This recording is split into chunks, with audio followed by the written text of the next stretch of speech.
Now, the name of our company, Sente, there's a philosophical connotation behind this. There's a game called Go, and it's an ancient strategy game. And Go is basically lines on a board that are perpendicular to one another, and then there's white and black stones that get played on those intersection of those lines. Now, in the United States, we're not that familiar with this game, but I was introduced to it a few years back, and my skill level is nominal or minimal at the game, but one of the things that I would tell you is there's two fundamental terms in this game. One is called gote, which means I'm reacting to what other people are doing to me or what the marketplace is doing. And then there's a thing called Sente. So we named our company after that. Sente is about being proactive in your life. So part of the talk we're going to do today is on fundamental building blocks, daily disciplines, these sorts of things, because really what this segues into is we've got to be in certain practices and become more efficient in those and be proactive in our lives.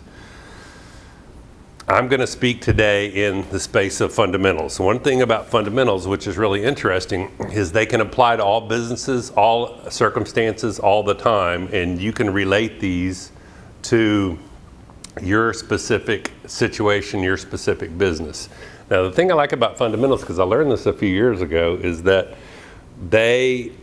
some of the fundamental principles that exist in the marketplace have existed always. They can go back to written word, biblical times, all kinds of different things that you'll start seeing commonalities of, like going, like there's certain fundamental principles that exist. Gravity's like our explanation for the way that we stay on the earth and that sort of thing. Until somebody comes up with a stronger or more powerful interpretation, we're going to accept that gravity exists. Now, there are certain fundamental economic principles that exist in the marketplace, and we have to be aware of those too.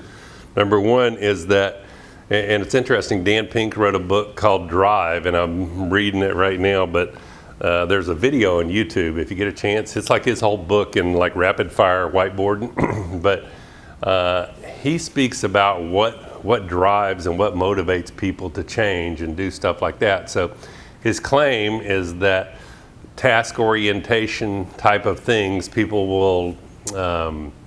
will be motivated by some type of incentive, okay? So what I think that's true largely because we're all motivated by different things in our own lives.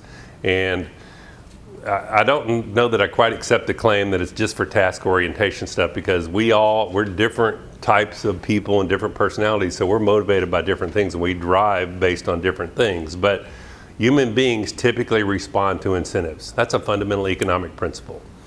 Another fundamental economic principle is that whatever cool offer you come up with and everything you can design when you're out there in the marketplace talking about your highly valued accomplishments and what you do and your services,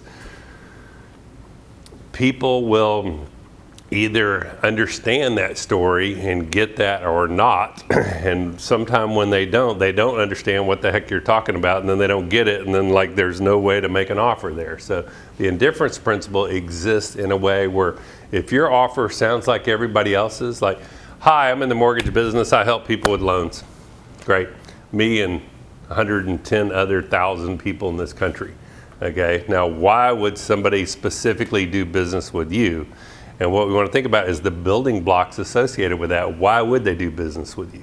Most of us, I would assert that most of us don't take the time to get off the Ferris wheel. Does anybody notice how quickly the world is speeding up? Like we see this in the media, but like in our lives. It's like real life stuff that we're so busy. And my teacher always says, oh, flap your arms. There's a mechanic. Can I fly? Nope. I don't have wings, I can't fly. But we act like we can, so we get tied up in this busyness with soccer practice with the kids, with whatever it is that we're doing, but we get gripped in this thing of busyness and we don't get off the Ferris wheel a little bit to reflect on what we're doing, okay?